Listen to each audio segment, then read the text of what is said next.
Kannur DCC president Martin George telephone ലൈനിൽ ചേരുന്നുണ്ട്. ശ്രീ മാർട്ടിൻ ജോർജ്, ഇപ്പോൾ പ്രധാനമായും CPM ഉന്നയിക്കുന്നത് ഈ അനൂപ് മാലിക്കിന് കോൺഗ്രസ് ബന്ധമുണ്ട് എന്നുള്ളത് തന്നെയാണ്. ഈ 2016 പുഴാതി സ്ഫോടന കേസിന്റെ സമയത്തും ഇതേ ആരോപണം CPMന്റെ ഭാഗത്തുനിന്ന് ഉയർന്നിരുന്നല്ലോ. ഇത് ശുദ്ധ അസംബന്ധം എന്നല്ലേ പറയാൻ പറ്റുള്ളൂ. എന്താണ് ഇത്? ആദ്യം ഈ പറഞ്ഞ വ്യക്തി CPMന്റെ ജില്ലാ സെക്രട്ടറി ആദ്യം പത്രപ്രസ്ഥാനം നടത്തിയപ്പോൾ ഇതൊന്നും പറഞ്ഞില്ലല്ലോ. പിന്നീട് വന്ന് ആരോ പറഞ്ഞു കൊടുത്തു, നിങ്ങൾ ഇങ്ങനെ പറഞ്ഞാലേ ശരിയാവുള്ളൂ എന്ന് ആരോ പറഞ്ഞപ്പോൾ അദ്ദേഹം അത് ഏറ്റു പറഞ്ഞു എന്നുള്ള അല്ലാതെ ഈ പറയുന്ന വ്യക്തിനെ എനിക്കറിയില്ല. ഞാൻ അന്ന് ഈ രാജേന്ദ്ര പാർക്കിലൂടെ ഉണ്ടായ സമയത്ത് പറഞ്ഞല്ലോ, ഇവർക്ക് ഇത്തരം കാര്യങ്ങളൊക്കെ അറിയാമെങ്കിൽ എന്തുകൊണ്ട് നടപടികൾ എടുത്തുകൂടാ? ഭരിക്കുന്നുണ്ടല്ലോ. ഒരു കാര്യവും ചെയ്യാതെ ചാനലിന് മുമ്പിൽ വന്ന് എന്ന് പറഞ്ഞു.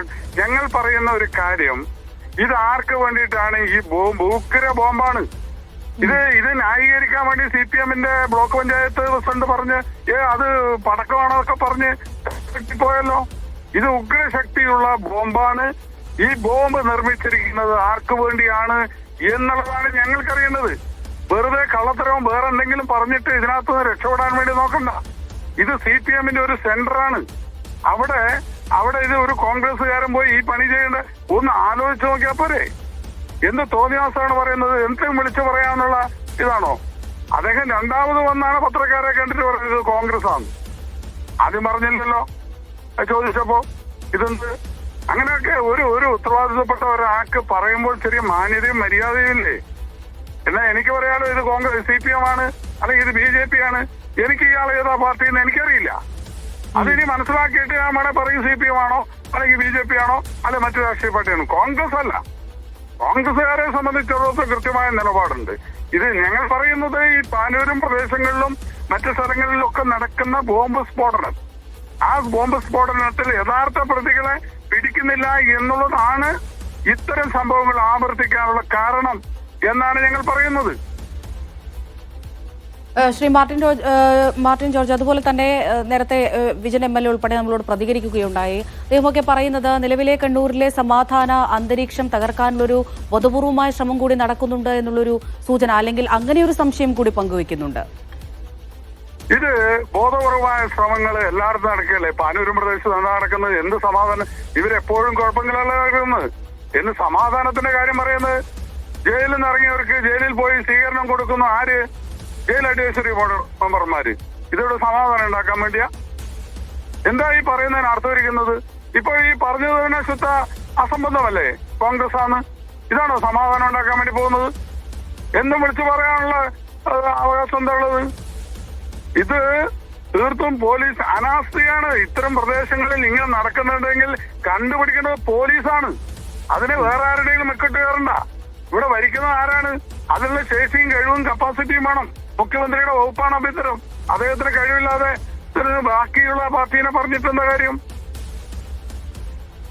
ഓക്കെ, വളരെയധികം നന്ദി ശ്രീ മാർട്ടിൻ ജോർജ് പ്രതികരിച്ചതിന്. CPMന്റെ ആരോപണത്തിൽ പ്രതികരിക്കുകയായിരുന്നു DCC പ്രസിഡന്റ്. ഈ പ്രതിയായ അനൂപ് മാലിക്കിന്റെ കോൺഗ്രസ് ബന്ധം, അതാണ് CPM ആരോപിക്കുന്നത്. അതിൽ യാതൊരുവിധ കഴമ്പുമില്ല എന്ന് തന്നെയാണ് ഇപ്പോൾ DCC പ്രസിഡന്റ് പറഞ്ഞത്. സുനിൽ ഐസക് തുടരുന്നുണ്ട്. സുനിൽ, നമ്മൾ നേരത്തെ പറഞ്ഞത് ആ വീടിനെ ചുറ്റിപ്പറ്റിയുള്ള കാര്യങ്ങൾ തന്നെയായിരുന്നു. ആരാണ് ഇതിന്റെ യഥാർത്ഥ ഉടമസ്ഥൻ? ഇയാൾ പിന്നീട് ആർക്കാണ് ഇത് വാടകയ്ക്ക് കൊടുത്തത്? പിന്നീട് അനൂപിലേക്ക് ഈ വീട് എങ്ങനെയാണ് എത്തപ്പെട്ടത്? അത്തരത്തിലുള്ള കാര്യങ്ങളൊക്കെ പോലീസിന് ഇപ്പോൾ വ്യക്തമായിട്ടുണ്ടോ? അത് നേരത്തെ തന്നെ നമ്മൾ റിപ്പോർട്ട് ചെയ്തതാണ്. രാവിലെ തന്നെ നമ്മൾ അവരുടെ ഈ വീടിന്റെ ഉടമസ്ഥയെ ഫോണിൽ വിളിക്കുകയും സംസാരിക്കുകയും ഒക്കെ ചെയ്തതാണ്. ഇത് ഗോവിന്ദൻ എന്ന് പറയുന്ന ഒരാളുടെ ഒരു റിട്ടയർഡ് അധ്യാപകന്റെ ഉടമസ്ഥയിലുള്ള വീടാണിത്. അവരിപ്പോൾ ഇവിടെയല്ല താമസിക്കുന്നത്. അവര് കണ്ണൂർ നഗരത്തിലാണ് താമസിക്കുന്നത്. അവിടെ നിന്നാണ് അദ്ദേഹം ഈ വീട് ഒരാൾക്ക് വാടകയ്ക്ക് നൽകുന്നു. പക്ഷേ വാടക ചീട്ടോ മറ്റ് എഗ്രിമെന്റോ കരാറുകളോ ഒന്നും ഉണ്ടായിരുന്നില്ല എന്നാണ് അദ്ദേഹത്തിന്റെ ഭാര്യ നമ്മൾ ടെലിഫോണിൽ വിളിച്ച് സംസാരിച്ചപ്പോൾ പറഞ്ഞത്. ഒരു വീട് നശിച്ചു പോകണ്ട എന്ന് കരുതി ഒരു വീട് ഒരാൾക്ക് വാടകയ്ക്ക് ചോദിച്ചപ്പോൾ ആ സമയത്ത് കൊടുത്തു. കാരണം വീട്ടിൽ ആളുകൾ താമസിക്കുന്നുണ്ടെങ്കിൽ വീട് നശിച്ചു പോവില്ല. അത് കരുതി മാത്രമാണ്, വലിയ വാടകയൊന്നും പ്രതീക്ഷിച്ചല്ല ആ വീട് വാടകയ്ക്ക് നൽകുന്നതെന്നാണ് അവർ പറഞ്ഞത്.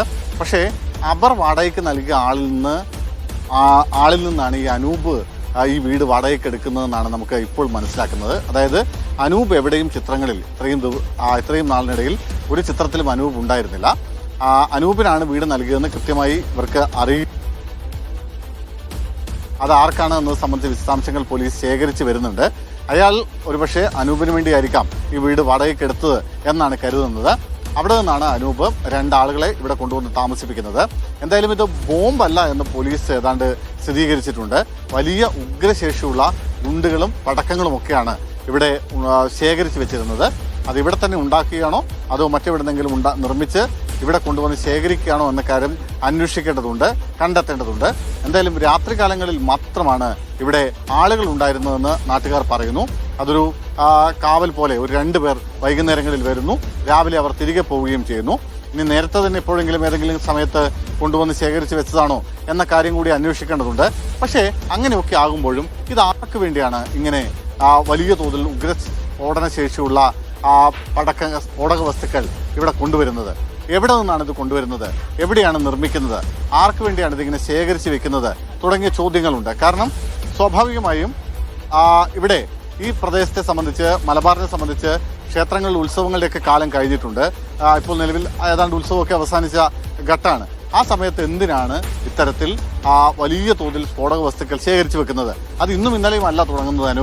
അനൂപ് നേരത്തെ 2016 മുതൽ, അല്ലെങ്കിൽ ഒരുപക്ഷെ അതിനു മുമ്പ് തന്നെ ഉണ്ടാവാം, 2016 ഈ അപകടം ഉണ്ടാവുന്നത്. അതിനു മുമ്പ് തൊട്ടേ ഇത്തരത്തിൽ വലിയ തോതിൽ സ്ഫോടക വസ്തുക്കൾ ഉണ്ടാക്കുകയും ശേഖരിച്ചു വെക്കുകയും ഒക്കെ ചെയ്തിട്ടുള്ള ആളാണ്.